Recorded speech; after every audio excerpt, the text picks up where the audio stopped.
भले अहिले कुलमानले गुण बिर्सेर जुन थालमा खायो त्यसैमा छेद हाल्न खोजेका छन्, तिनले त्यसो नगरून् भन्न चाहन्छु। कुलमानको बुद्धि फिरोस्, कुलमानको बुद्धि फिरोस्। यस्तो बैगुनी भएर तिनले पार पाउने छैनन्। नेपाली जनताले यसो गरे भने तिनलाई धेरै माफ दिन्छ जस्तो पनि मलाई लाग्दैन। मलाई जनताले बनाएको भन्ने कुरा दुई पटक प्रधानमन्त्रीको हैसियतले मैले टिपेर ल्याएर यो मान्छे राम्रो छ भनेर गरेको कुरा र उनले पहिला पहिला भनेको पनि फेरि प्रचण्डले हो मलाई बनाएको भनेको कुरा बिर्सेर अहिले लाज मर्नु। म यो भन्दा बढी भन्दिनँ बिचरा। आज तपाईँ कर्णालीवासी पार्टीका नेता कार्यकर्ता र आदरणीय जनसमुदायको अगाडि उभिएर यो सन्देश सभामा केही विचार राख्दै गर्दा त्यति बेला कर्णाली प्रदेश र सुदूर पश्चिमका कमरेडहरूले एकता तुरुन्तै गर्नु पर्यो, ढिलो गर्नु भएन भन्ने सुझाव दिनुभएको थियो र उहाँहरूले भन्नुभएको थियो एकता गर्दा सुदूर पश्चिममा पनि र कर्णाली प्रदेशमा पनि हामी एक नम्बर पार्टी बन्छौँ भन्ने विश्वास पनि उहाँहरूले दिलाउनु भएको थियो। आज हामी यो पार्टी एकता सन्देश सभामा सुदूर पश्चिमबाट सुरु गरेर अब सेकेन्ड लास्ट भने पनि भयो, भ्याली बाहिरको अन्तिम भने पनि भयो, यो कर्णालीको सभामा आइपुग्दा जनताको जस्तो उत्साहपूर्ण उपस्थिति देखा पर्यो धनगढी र आज यो सुर्खेतको वीरेन्द्रनगरमा। यसले खाली एक नम्बर पार्टी हुने मात्रै होइन, सुदूर पश्चिम र कर्णालीमा हामीले एउटा नयाँ इतिहासको रचना गर्न सकिन्छ, समाजवादी क्रान्तिको सुरुवात गर्न सकिन्छ भन्ने सन्देश तपाईहरुले दिनुभएको छ। म तपाईहरु सबैप्रति हार्दिक आभार प्रकट गर्न चाहन्छु र तपाईहरु सबैलाई बधाई भन्न चाहन्छु। तपाईहरुले साँच्चै एउटा नयाँ इतिहास रचना गर्ने संकल्प गर्नु भएको छ। हामीले यी सभाहरूलाई खाली प्रचारात्मक सभा मात्रै होइन, हामीले विगतमा गरेका कमी कमजोरीको आत्मसमीक्षा गर्ने, आत्मालोचना गर्ने र आगामी दिनमा नेपाली जनतासँग एकाकार भएर एउटा सुशासन युक्त, भ्रष्टाचार मुक्त अनि आर्थिक रूपले समृद्ध, सामाजिक विभेदको अन्त्य गरेर सामाजिक न्याय सहितको समाज निर्माण गर्ने हामी त्यो उद्देश्यका साथ तपाईहरुको अगाडि एकातिर आत्मसमीक्षा गर्ने र अब आइन्दा हामी विगतका कमी दोहोरिन दिने छैनौं भन्ने संकल्प गर्ने सभाको रूपमा पनि हामीले सभा गर्यौं। तपाईहरुले देखिरहनु भएको छ धनगढीबाट सुरु भएको सभाको प्रक्रिया जनकपुरमा जाँदा एउटा उत्कर्षमा पुग्यो। मधेसमा जहाँ सबभन्दा बढी जनसंख्या केन्द्रित छ त्यो ठाउँमा भएको सभा असाधारण र ऐतिहासिक प्रकृतिको रह्यो। आज बिहान मात्रै मेरो मधेसका केही नेता साथीहरूसँग त्यसको समीक्षा भएको थियो र त्यसले अब मधेसमा नेपाली कम्युनिस्ट पार्टीको विजय अभियानलाई कसैले रोक्न सक्दैन भन्ने भाष्य तयार भयो भन्नु भएको थियो। मैले उहाँहरूलाई बधाई भनेको थिएँ। आज कर्णाली अन्यत्र भन्दा यो अलिकति भौगोलिक रूपले अहिले पनि अप्ठ्यारोमै छ। धेरै टाढा टाढाबाट आउने कुरा सहज छैन, तर पनि तपाईहरु जुन उत्साहको साथ, जुन स्पिरिटको साथ यहाँ उपस्थित हुनुभयो र यति धेरै नेताहरूले बोल्दा पनि तपाईहरुले अहिलेसम्म धैर्यतापूर्वक सुनिराख्नु भएको छ, यसले हामीलाई एउटा प्रेरणा प्राप्त भएको छ कर्णालीबाट। म कर्णालीलाई अहिले अरु लामो व्याख्या नगरिकन के भन्न चाहन्छु भने कर्णाली हाम्रो इतिहास हो, हाम्रो सभ्यताको धरोहर पनि हो। सिधा सभ्यता हामी सबैलाई थाहा छ। त्यहाँबाट कसरी देशभरि एउटा नयाँ संस्कृति, एउटा नयाँ भाषा, एउटा नयाँ प्रक्रियाको सुरुवात कर्णालीबाट भएको थियो। यस्तो गौरवशाली इतिहास र सभ्यता बोकेको कर्णाली शासकहरूको विभेदको नीतिका कारणले पछि पारियो। म कर्णालीलाई यस अर्थमा पनि सम्झिन चाहन्छु, हिजो जनयुद्ध र जनआन्दोलनमा हजारौं शहीदहरू, बेपत्ता योद्धाहरू, घाइते अपाङ्गहरूले त्याग, तपस्या र बलिदानका कीर्तिमान कायम गरेर कर्णाली वीरताको प्रतीकको रूपमा तपाईहरुले स्थापित गर्नु भएको छ। त्यसको लागि पनि म कर्णालीवासीलाई सम्मान गर्न चाहन्छु र त्यो वीर गाथा कोरेकोमा तपाईहरुप्रति अभिनन्दन पनि भन्न चाहन्छु। कर्णाली हामी फेरि प्राकृतिक सुन्दरताको दृष्टिकोणले र यहाँको प्राकृतिक साधन स्रोतको दृष्टिकोणले पनि नेपालको एउटा वैभव प्राप्त प्रदेश हो कर्णाली प्रदेश।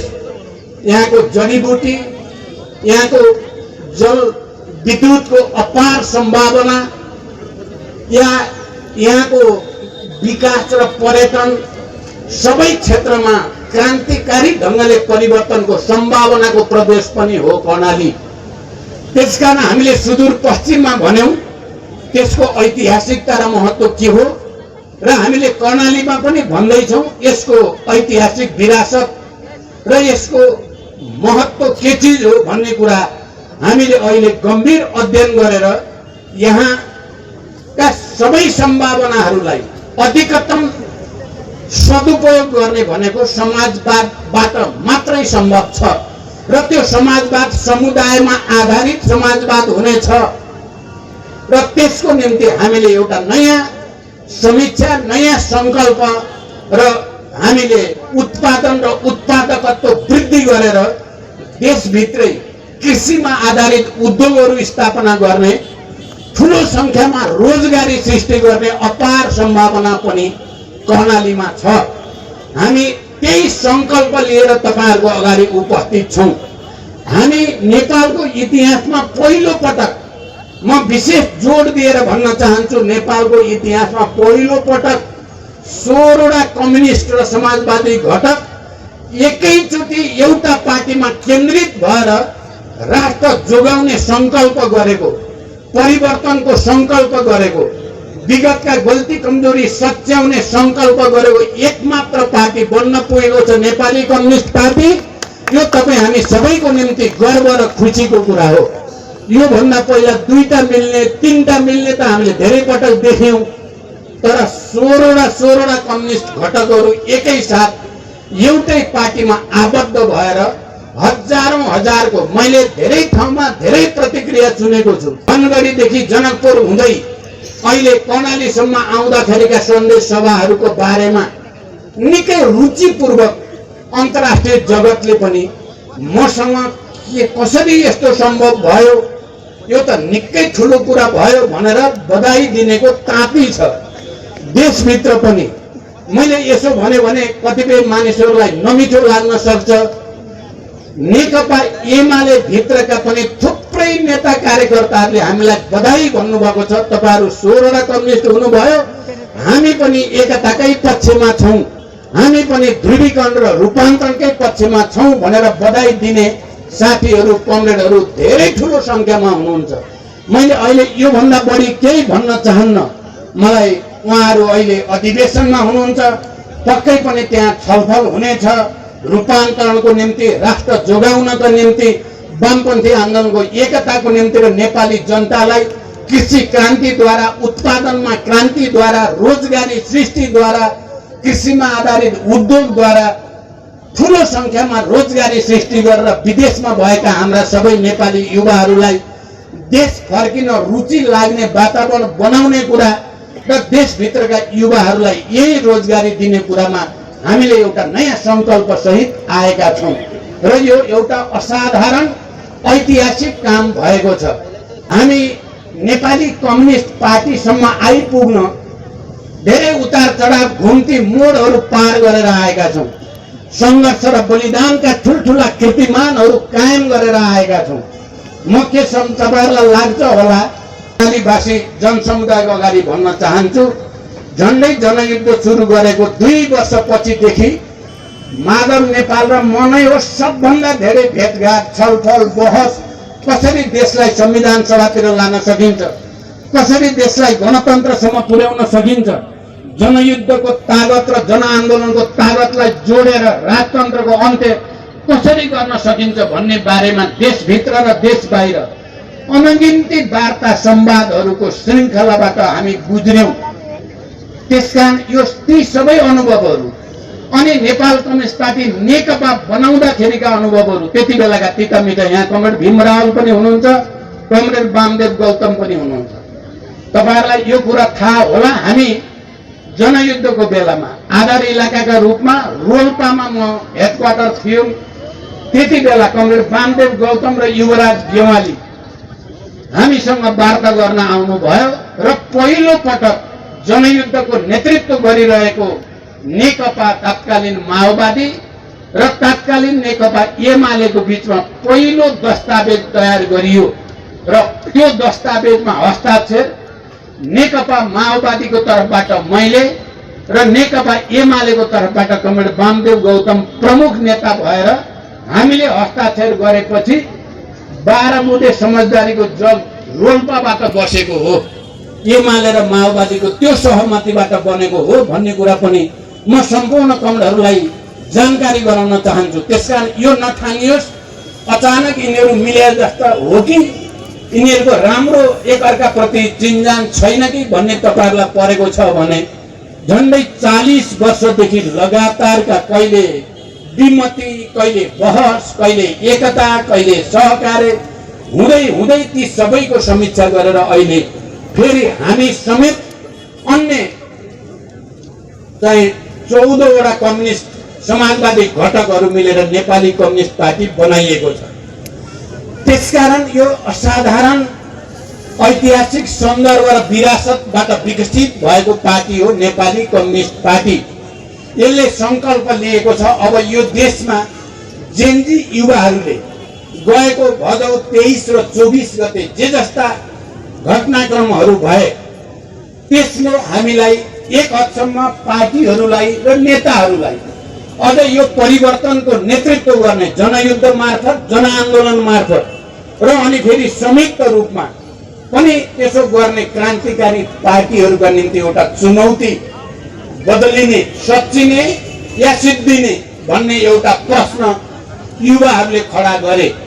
त्यस अर्थमा हामीले, मैले पनि माधवजीले पनि जेनजी युवाहरूलाई बधाई भन्यौं। तपाईहरुले हामीलाई सच्चिनको लागि घचघच्याउनु भयो, घोच्नु पनि भयो र तपाईहरुले हामी रूपान्तरित हुनको लागि उत्प्रेरित पनि गर्नुभयो। हामीले मात्रै त्यस्तो पार्टी हो जसले जेनजी युवाहरूका माग सही छन् र त्यसमाथि सरकारले गरेको दमन गलत छ भनेर समयमै त्यसको भण्डाफोर गर्ने र सरकारलाई अविलम्ब राजीनामाको माग गर्ने पनि हामी नै हौं। आज हामीलाई खुसी छ तपाई कर्णालीवासीको अगाडि बोल्दै गर्दा देशभरि हजारौं जेनजी युवा प्रतिनिधिहरू नेपाली कम्युनिस्ट पार्टीसँग जोडिनु भएको छ र तपाईहरुले सुनेका, जानेका टिभीमा या रेडियोमा, अनलाइनमा वा सोशल मिडियामा जतिका नाम देख्नु भएको छ ती सबै अहिले नेपाली कम्युनिस्ट पार्टीसँग जोडिएका छन्। तपाईलाई अनौठो लाग्छ होला, हामीलाई बेसरी गाली गर्ने गरेका जेनजी प्रतिनिधि भनेर स्थापित व्यक्तिहरू पनि अहिले हाम्रो अभिभावक पार्टी भनेको नेपाली कम्युनिस्ट पार्टी नै रहेछ, हाम्रो नेता मध्ये अभिभावक प्रचण्ड र माधव नै रहेछन् भन्ने कुरा रियलाइज गरेका छन्। यो तपाई हामी सबैको निम्ति खुसी र गर्वको कुरा हो। अहिले यही पनि थुप्रै जेनजी पुस्ताका युवाहरू पार्टी प्रवेश गर्नु भएको छ। हामी सबैसँग कुरा गरिराखेका छौं। तपाईहरुले हेर्नुभयो भने अस्ति प्रधानमन्त्री सुशीला कार्की र जेनजी केही युवाहरू 132 जना जेनजी प्रतिनिधिहरूले सम्झौता गरेका छन्। त्यो सम्झौता राम्रोसँग हेर्नुभयो भने नेपाली कम्युनिस्ट पार्टीको नीति कार्यक्रमसँग धेरै मिल्दोजुल्दो छ, धेरै मिल्दोजुल्दो छ। यस अर्थमा कतिपय आत्तिएका पनि छन्, यो त सबै नेपाली कम्युनिस्ट पार्टीतिर पो जाने भयो जेनजी जति त भन्ने भएर अलि आतंकित भएको पनि देखिएको छ। तर हामी भने त्यसबाट शिक्षा लिएर यो राष्ट्रलाई एकताबद्ध गरी छान्ने, नेपाली जनतालाई एकताबद्ध गरी छान्ने संकल्प लिएर तपाईहरुको अगाडि उपस्थित छौं। मैले विराटनगरमा अस्ति यस्तै सभामा बोल्दै गर्दा भनेको थिएँ, हामी नेपालीहरू अहिले तुरुन्तै हामी कुनै विदेशी चलखेल या हस्तक्षेपका विरुद्ध एटमिक इनर्जी तयार पारेर मिसाइल आक्रमण गर्न सक्ने स्थितिमा हामी छैनौँ।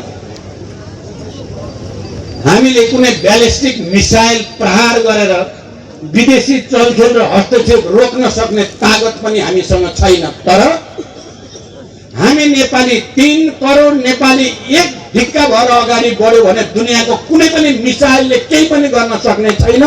नेपाली जनताको जित हुनेछ।